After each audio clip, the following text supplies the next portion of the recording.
Hey everyone, my Dibendu Moni and you are watching Geeta production YouTube channel. এবং অনেকেই কিন্তু প্রশ্ন করছো যে দাদা আমরা তো ফর্ম ফিল আপ করেছি, ফর্ম ফিল আপ যেভাবে করার সেই একই রকমভাবেই করেছি, কিন্তু এখনও অবধি কিন্তু আমাদের যে ভেরিফিকেশান সেটা কিন্তু কমপ্লিট হয়নি।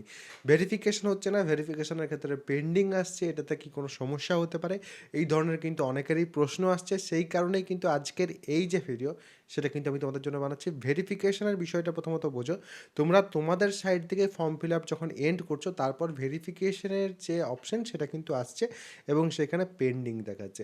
এবারে ভেরিফিকেশনে যদি সমস্যা হয় তাহলে সেই ক্ষেত্রেই কিন্তু সমস্যা। যদি তুমি ফর্ম ফিল আপে কোনো কিছু ভুল করেছো বা তোমার যদি কোনো সার্টিফিকেট আপলোডে ভুল হয়ে থাকে, এরকমভাবে কোনো যদি ভুল হয়ে থাকে তবেই কিন্তু ভেরিফিকেশনের সমস্যা হবে। আদারওয়াইজ ভেরিফিকেশন যখন শুরু হবে, যখন আমি তোমাদের বলে দেবো যে সবার ভেরিফিকেশন আস্তে আস্তে হচ্ছে এবার, তখন তোমরা একবার মিলিয়ে দেখে নেবে, তখন তোমাদের কিন্তু ভেরিফাইড হয়ে যাবে।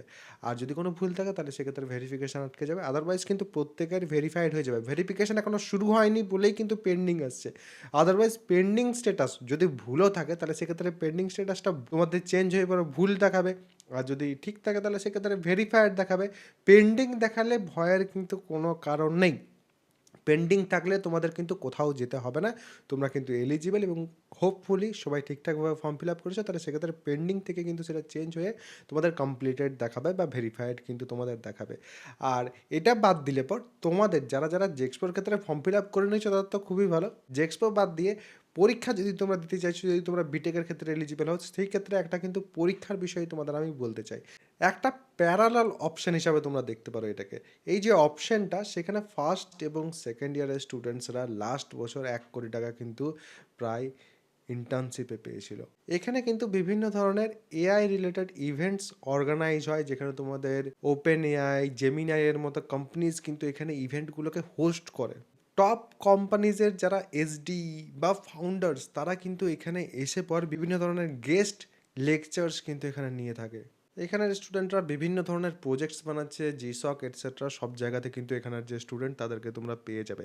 এবারে সবথেকে বড় প্রবলেম হচ্ছে ম্যাক্সিমাম স্টুডেন্ট কিন্তু এই জায়গাটার বিষয়ে জানেই না। এখানে এই যে পরীক্ষা সেটা নিয়ে অনেকে কিন্তু জানেই না। এখানে কিন্তু আরও একটা বিষয় যেটা আমার ভাল লাগে, সেটা হচ্ছে এখানে কিন্তু ডে ওয়ান থেকে আর্নিংয়ের নিয়ে কিন্তু শেখানো হয়।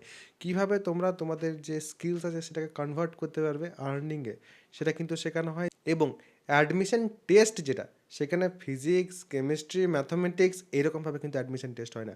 অ্যাডমিশন টেস্টের ক্ষেত্রে এখানে কিন্তু মেমোরি রিলেটেড কোনো কিছু চেক হয় না। অ্যাডমিশন টেস্টের ক্ষেত্রে এখানে কিন্তু তোমাদের ম্যাথামেটিক্স এবং লজিক্যাল স্কিলস চেক করা হয়। তোমার লজিক্যাল ব্রেন কিনা সেটা কিন্তু এখানে চেক করা হয়। যেখানের কথা বলছি এতক্ষণ ধরে সেটা হচ্ছে পোলারিস স্কুল অফ টেকনোলজি। এবং এখানে যদি ভর্তি হতে হয় তাহলে সেক্ষেত্রে অ্যাডমিশন টেস্ট হচ্ছে পোলারিস অ্যাডমিশন টেস্ট বা প্যাট, পিএটি। অ্যাডমিশন টেস্টের ক্ষেত্রে সিলেবাস যেটা, সেটা হচ্ছে তোমাদের ম্যাথস, লজিক্যাল রিজনিং এবং প্রবলেম সলভিং। সিটস কিন্তু লিমিটেড, 3টে স্পেশালাইজেশন আছে: product management, applied AI, big data and cloud computing. এবং এই যে 3টে ট্রেড আছে বা ব্রাঞ্চেস আছে, সেই 3টের ক্ষেত্রেই 100টা করে কিন্তু লিমিটেড সিটস অ্যাভেলেবেল আছে।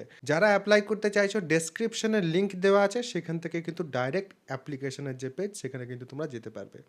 আর এরপরও যদি কারোর কোনো রকম কোনো প্রশ্ন থাকে কমেন্ট সেকশনে অবশ্যই জানাবে। সবাই ভালো থাকবে, সুস্থ থাকবে এবং আমার সাথে থাকবে।